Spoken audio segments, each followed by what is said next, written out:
Greetings, Neuse Little Pod listeners. This is your host, Matt Gore, reminding you to please like, follow, subscribe, and share the podcast on your available podcast apps such as Spotify, Apple Podcasts, YouTube, iHeartRadio, and any other podcast app you can think of. Share our episodes on Facebook and let us know what you think with a comment or review. Now, please enjoy the show.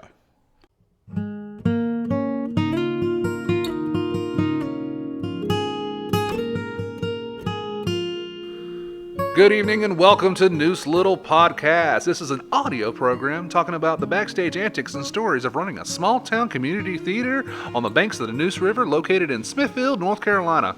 We lovingly refer to the old girl as the Hut. We hope you enjoy.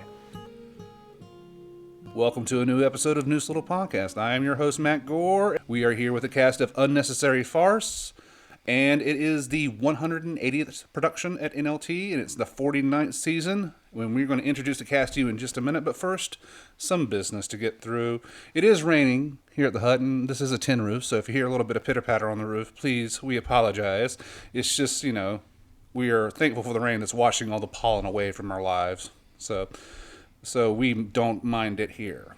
Okay, the show dates for Unnecessary Farce are April 5th, 6th, 7th, and 12th. So that's Friday, Saturday, and Sunday. Sunday's the 3 o'clock matinee on April 7th. And then the following Friday and Saturday on the 12th and the 13th. Please call 919-934-1873 to make your reservation, and you will have a seat for the show. It'll also be a little bit cheaper. Always remember that. If you listen to the podcast, if you're a regular listener, you'll hear like a little guitar intro in each episode that we do, and that is by our friend Cody Walker, my old high school buddy Cody Walker, who is now somewhere on a battleship in the Atlantic. He is a officer in the Navy, but he also does guitar on the side, and he has released a new album, and he was kind enough to do our theme for free, so we are going to pimp his album for free. So, the album's name is Moving On, and it's by Cody Walker, CodyWalker, Cody Walker, Moving On, and that is available wherever music is streamed. So, go ahead. If you like the intro to our podcast, you'll like this album. It's the same style. Several great songs on there, so please check that out. We really appreciate Cody Walker's contribution to Neuse Little Podcast. We have merch. And we have a new website coming soon. All right, so if you want merch, until we get our website up and running, you have to come see a show. So if you want one of our cool hoodies, if you want one of our cool beer coozes, if you want one of our 50th anniversary glasses, you have to come see Unnecessary Farce and visit the lady or gentleman at the merchandise table and purchase one of our lovely merchandise items that Mita has so kindly taken up on, and she is kind of in charge of that. So finally, Mita, we'll be able to sell some merch. I hope you got a few more blankets in stock because they sold out last time. Ooh, there it is. Yeah, I have some. I'll have some blankets if it's cool. All right. So that brings me to the website. Now, the website isn't live yet, so obviously you can't buy stuff on it yet. And even when the website goes live, it's going to take a second. But website merch is coming. We will have a brand new website that will be launching next couple of weeks-ish, or at least in the summer. Yeah, we should have it by or definitely by the summer. But I think we're gonna test it out for a little bit, and then it might be for the next show, but we'll have to see. Yes, Mita and I got a sneak peek at the website this past Sunday, and Gwen did a great job. We can't wait for you all to see our new website because we were in need of an upgrade, for sure. All right, so last bit of business. Angel Street is our season finale. That will be our season finale of the 49th season here before we head into the 50th season. Angel Street auditions will be on Monday, April 8th and Tuesday, April 9th. So come on out. All right. They've been patient, and I can't wait to talk to them about their show. So I'm going to go ahead and introduce the 4 out of the 7 cast members we have here of the Paul Slade Smith comedy Unnecessary Farce. Sitting across the table from me on her second appearance on the podcast is the wonderful Titania Ruffino. How are you, ma'am? I'm good. How are you? I'm good. What's your character's name? I'm playing Officer Billy Dwyer. Uh-huh.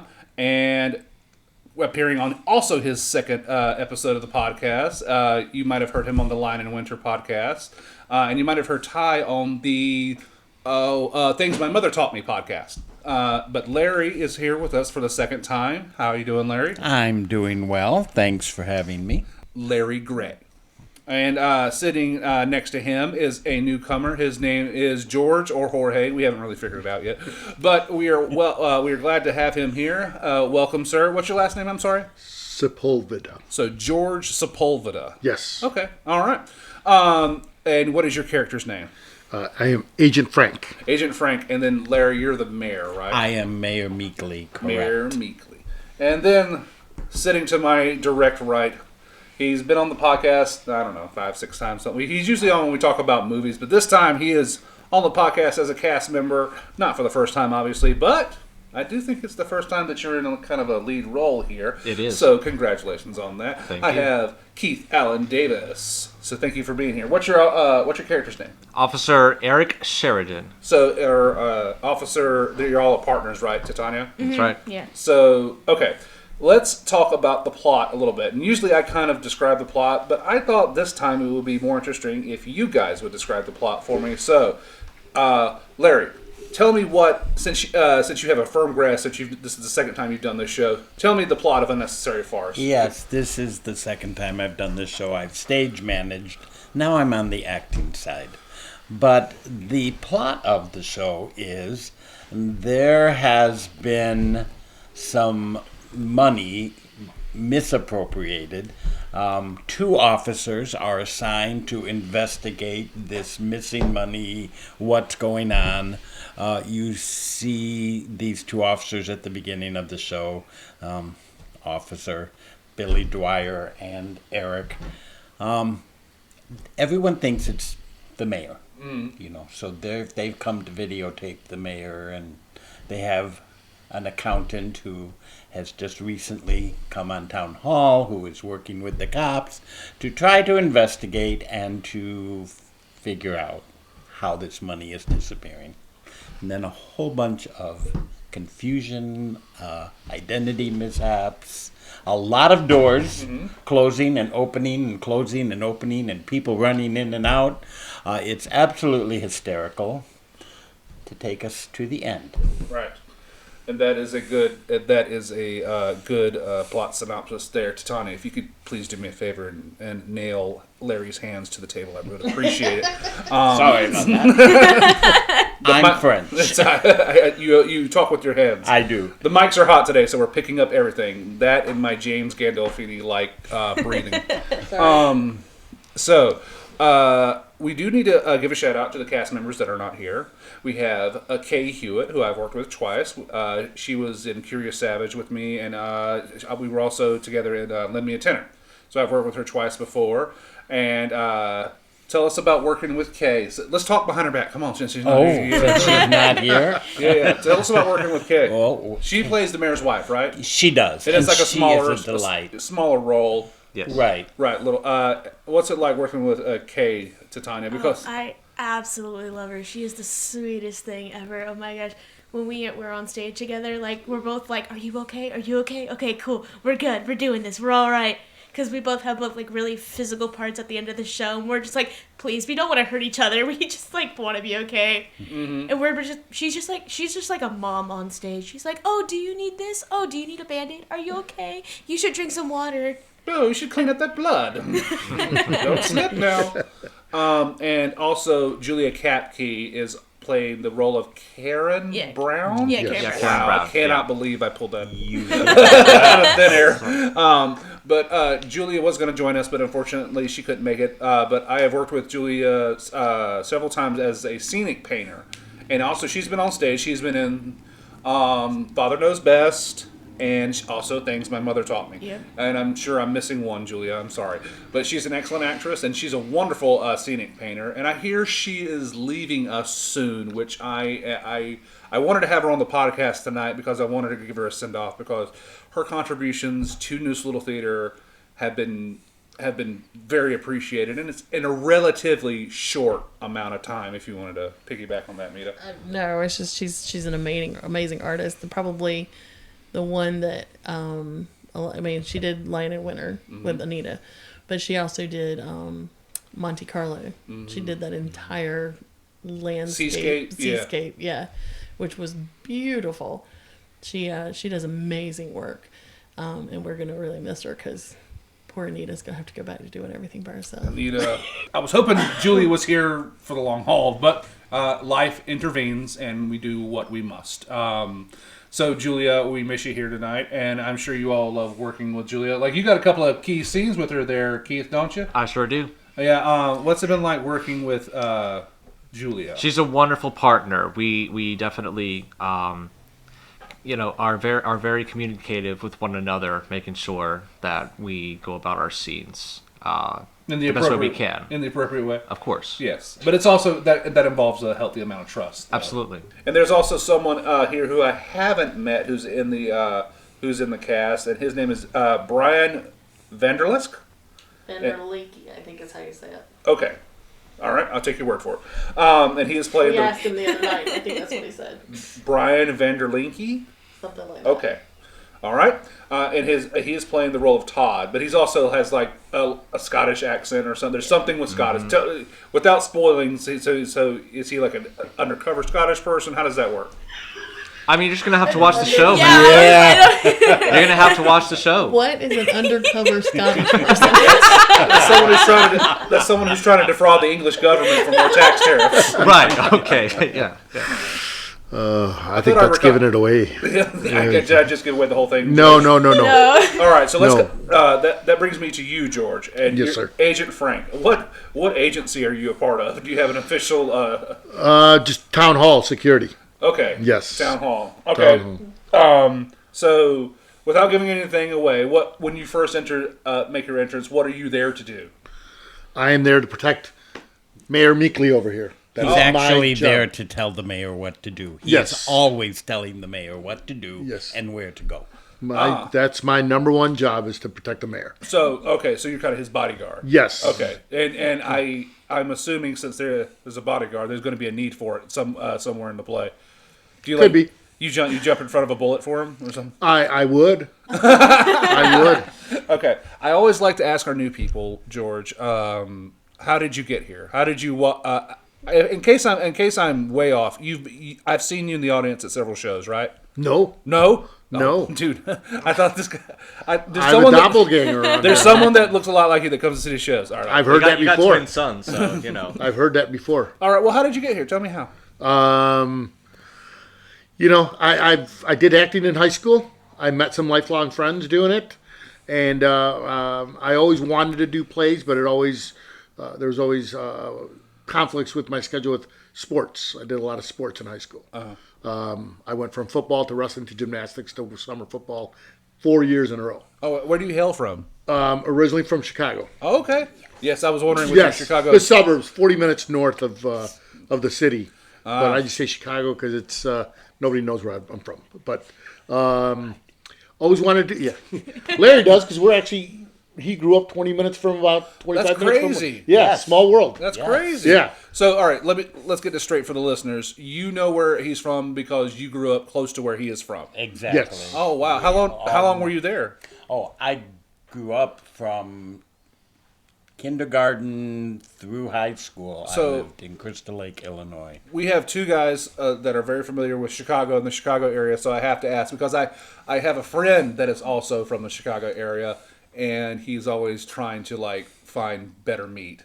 So so coming from the meat capital, is North Carolina meat just not up to par? It's not. There's certain cuts you can't get here that you can get in Chicago. They're harder to find. They are here now, but they're still harder to find than like the skirt steak. The outer skirt steak is the when it's not as stringy. Yeah. It's better, and it's very tasty. It's hard to find here. He has a meat guy, so I might have to hook you guys I actually do. I have two. You have two meat guys. Two butchers. Don't worry, I got two meat guys. Hey, that's hilarious. That is on brand. That is on brand. As they say in Chicago, I got used guys. I got used guys. So I did sports, but I always loved the theater. I'm big into it. I've been into it big time. My kids have been to the theater many times. My twins, for their 11th birthday, we took them to see Hamilton. Oh, cool. So in Chicago. I'm jealous of kids I've never met. So, yeah, I saw Hamilton 3 times. Oh, wow. Now I'm really jealous. Yeah, Yeah, I'm jealous too. West Side Story, Lion King, you name it, I've seen it. Which people who don't know me that well are like, you're the jock, you're not the theater guy. I'm like, no, I'm actually the theater guy inside. Mm-hmm. I wish I had just done it more. So here I started taking, getting used to there. I started taking acting classes at Garner Performing Arts Center. Really? Okay. Yes. Okay. With Amy there. Okay. They started classes. So I've done it a few times. A couple of classmates of mine said, hey, George, there's tryouts for this comedy. You should go try out. And I tried out, and lo and behold, I got it. Unfortunately, they didn't. I was hoping that they would too. Oh, so your buddy brought you on, and they got both the of role, them. and they did. Yeah, Yeah. that happens a lot. But I'm glad they did. I mean, I've never done this before. I'll be honest, I'm very nervous about the upcoming show, but I'm also very excited. I met some really, really good people. Well, segueing into Tony, the director, you are in good hands with Tony. I've worked with him 6 or 7 times, mostly on stage, but a couple of times backstage. But and so you're in really good hands with Tony. Let's talk about Tony as a director a little bit. So Keith, you go back with Tony a little ways. Midsummer. That's when your first exposure to Tony Pender. Yeah, that was my first exposure to Neuse Little Theater in general. Midsummer Night's Dream was my first production, and then I met you during the production, your brother, and then other people and such. Mm-hmm. But that was the first time I ever been in a show directed by Tony. And then I did A Murder Is Announced recently with him directing, and then now I'm in this. Okay. So Midsummer Night's Dream is still the only Shakespeare play we've ever done. We've done 180 productions, and only one of them has been Shakespeare. And people have varying opinions on that, none of which I'll get into on this podcast. But if you want to see something funny, go to our YouTube page and watch the Midsummer video. We have the whole video up because it's Shakespeare. Yeah, no copyright, so you can see our entire production. Yeah. But honestly, Keith and Sean and Justin as the players is probably the funniest thing I've ever witnessed on on stage. Yes. God, that's funny. The Midsummer, you guys were the players, the play within the play. Yes, the mechanicals. Yes, and you played Snug the Joiner. I wanted to say Snout so bad. Yeah, I bet you did. Snug the Joiner. Okay.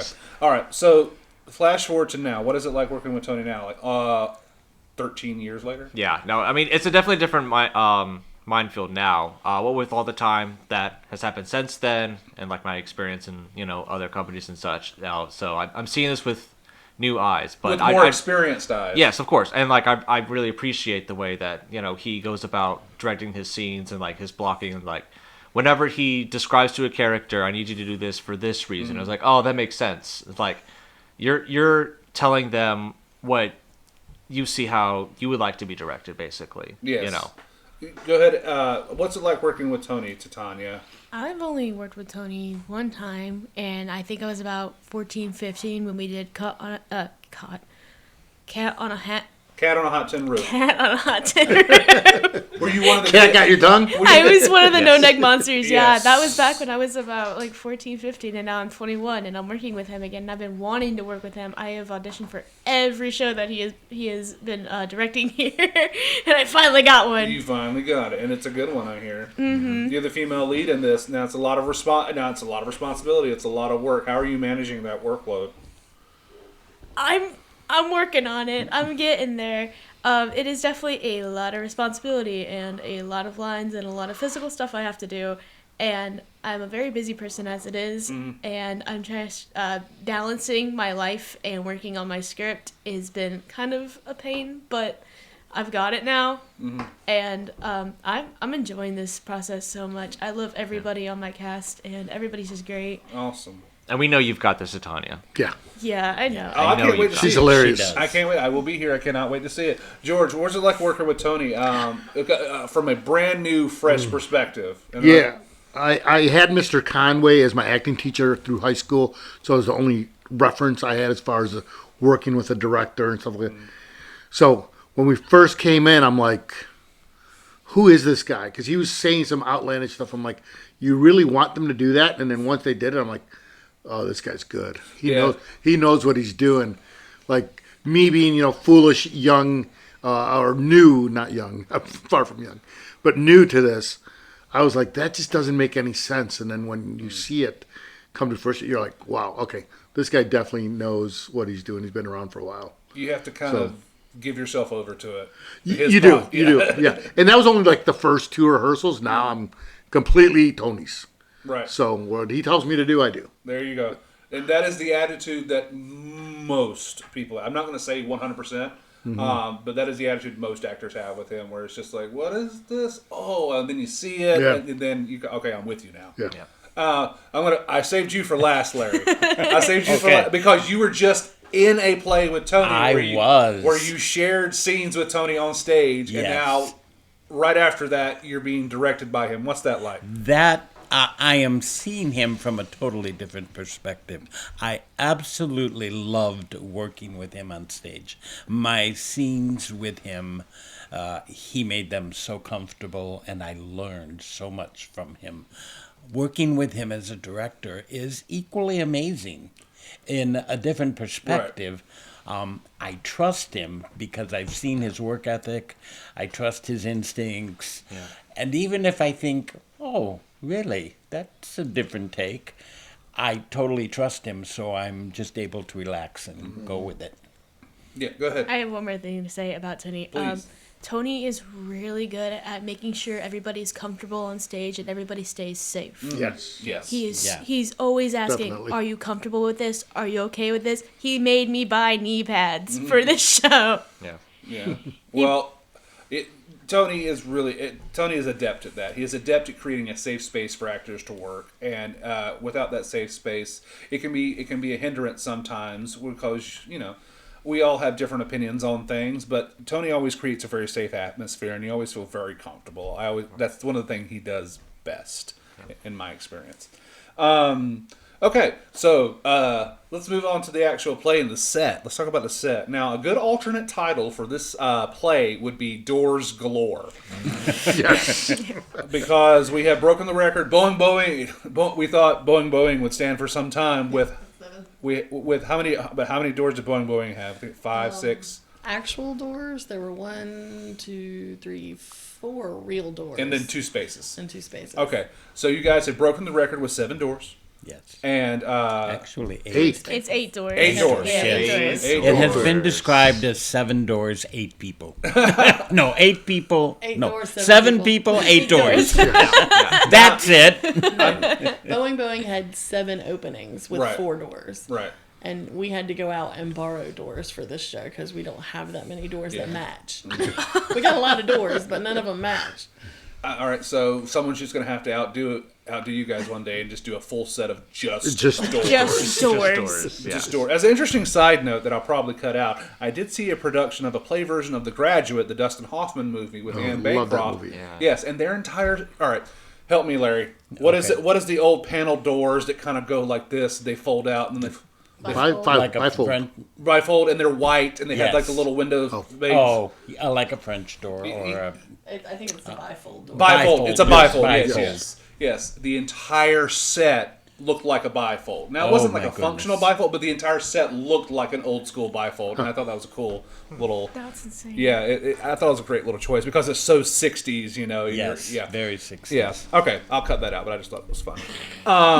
Okay, so talk about the doors thing. Do you guys, I assume it's a farce and there's doors, so that means there's going to be people flying in and out of them things. I know that.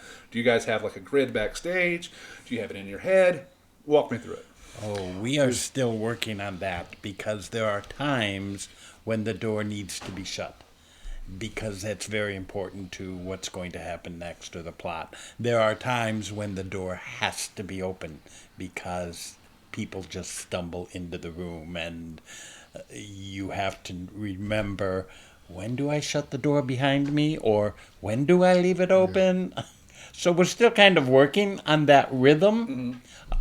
But it's delightful to watch when it all comes together. Yeah. All I can think of when you say that is like I take the sardines. No, I leave the sardines. No, I take the sardines. Sorry if anybody knows what that is.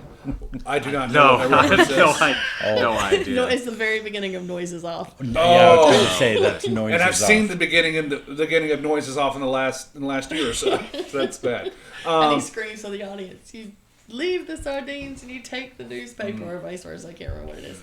The thing about these doors, it's like the classic Scooby-Doo scene where they're all running through every door. Oh, yeah. That is exactly what this is, 100%.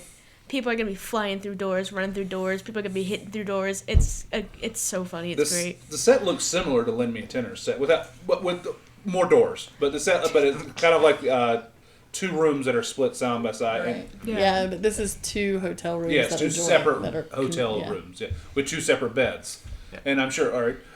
So I don't know the play. Take me through it. I'm sure those beds are used in this production. I'm sure they're there for a reason. They are. Yes. So is there shenanigans under the covers, Keith? You're gonna have to You had watch the show. You had your shenanigans face on. Okay. All right. Fine. Play coy if you must. I will. But I'll have you know, I've run out of talking points. I believe the point is there's lots of innuendo. Yes. Yes. What? Yes. This is definitely a little bit of a more mature. Yeah, but I've also heard it's good for kids. So But let's it is get- also Yes. good for kids. I'm bringing it's my like, 11-year-old. I it's have like- no problem bringing my 11-year-old. Well, I think Middle the ground. physical comedy is good for younger children, just because there's a lot of running around silliness. But the innuendo hopefully will go. Yeah, right over their heads. Yeah, I definitely pretty think much. it will, because I make sure that they're age appropriate as far as what they view, and I'm not worried about bringing them. Do you guys have? Are you the 2 cops? I'm talking to Titania and Keith here. Do you guys have cop uniforms? I am the only one wearing a uniform. Do you have your cop uniform yet? I do. I love it. I send a picture of it to my friends, and they're like, "When did you get in the academy?" I was like, "It's for a play." When did you join the Village People? Yeah. You gotta have the glasses too, right? You gotta have your little shades and all. Oh, that. yeah. But this is an undercover operation. So Right. I, Why don't you have a cop uniform on? Because this is an Budget undercover cuts. operation. Okay. So I'm not gonna wear You're my the undercover uniform. cop. Okay, I'm sorry. Yeah. You're the undercover cop. Right. So, what's your costume? Just basic, Like a suit. nothing but a trench coat. Yeah. Yeah. That'll make the shenanigans go all over much better. Obviously. Right. So is Agent Frankie, what is it? Black suit, sunglasses, like a Secret Service agent? Pretty much, yes, fedora, old school, 40s, 50s cop. Right. So Larry, I can only imagine that you will obviously be wearing the Mayor sash from Mayor Quimby from The Simpsons. If not, I will walk out. I will walk out. that would be Walk out of hilarious. the play in protest. More like Mayor West from Quahog. Yeah. Yeah. Do love some Mayor West. What else? Is there anything else I should know about this play? You guys are playing. You're playing your cards close to your vest because it's a comedy, and you want the audience to be surprised, and I understand that. But is there anything else that I should be aware of, or that we should let the listeners be aware of before we kind of wind things down here? I think would be don't assume you know everything about every character, because there are a lot of twists and turns throughout the show. One of the challenges, I'm loving playing the mayor. He's simple, small town. But simple does not equate with stupid. Right. He's smarter than people think. Any final thoughts before we sign off for the evening? I really appreciate you guys coming out because it's a rainy night and you guys did not have to be here. And so I really appreciate that. So thank you for that. But any final thoughts before we send it off? I really enjoy this show, and I'm so excited to show people how hard that we have been working on this show, and we have just working our butts off for this place. So it's gonna be amazing, and I want everybody walking out here with their stomach pains from laughing so much. Yeah, I would add that if you really want to come see a show that you will laugh hysterically at, it's this show. It is so much fun. In the previous show, there were funny moments. This show is funny from beginning to end. Right.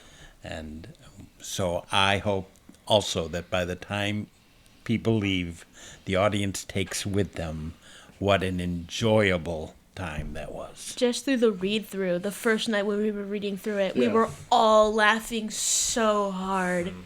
It's a very physical show. I mean, I can't imagine you guys are probably exhausted by the end of the night every night for rehearsals. Oh yeah.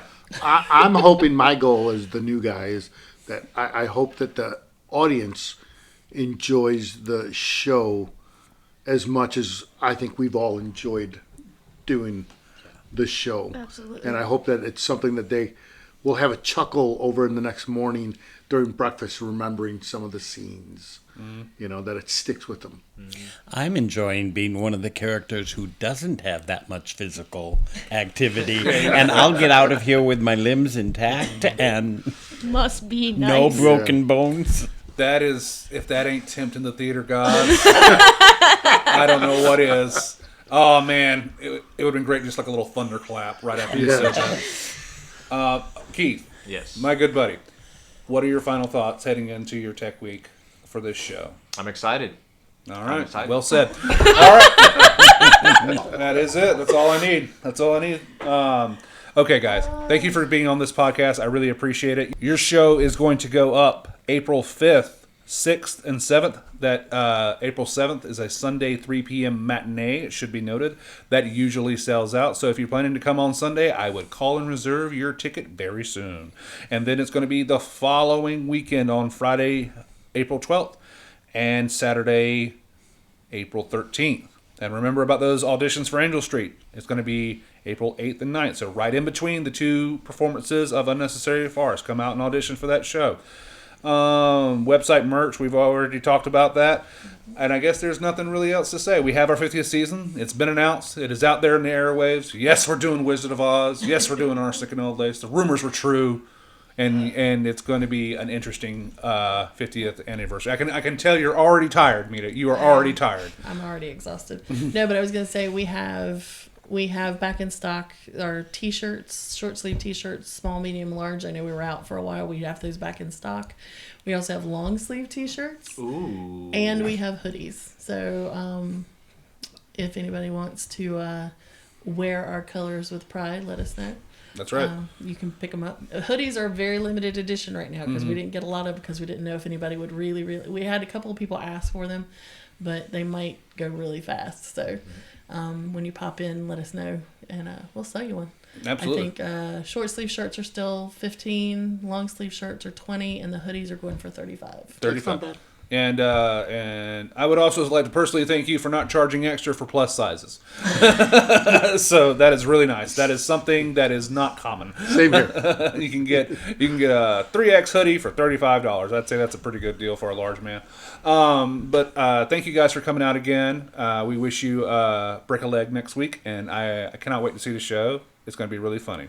All right. For Neuse Little Theater, I am Matt Gore. That's my producer, Mita. So. We'll talk to you later. All right, bye. Credits for the show. Your host and creator is Matt Gore. That's me. My producer and editor is Mita Toole. That's me. Music is by Cody Walker. Please go look up Cody on Cody Walker Music on YouTube, and he's also on Cody Walker Music on Facebook as well. He's local, so and he's got a couple of albums out. You know, easy listening John Denver type of guitar voice. That Cody Walker. All right. Thanks for listening. We'll talk to you later. Bye-bye.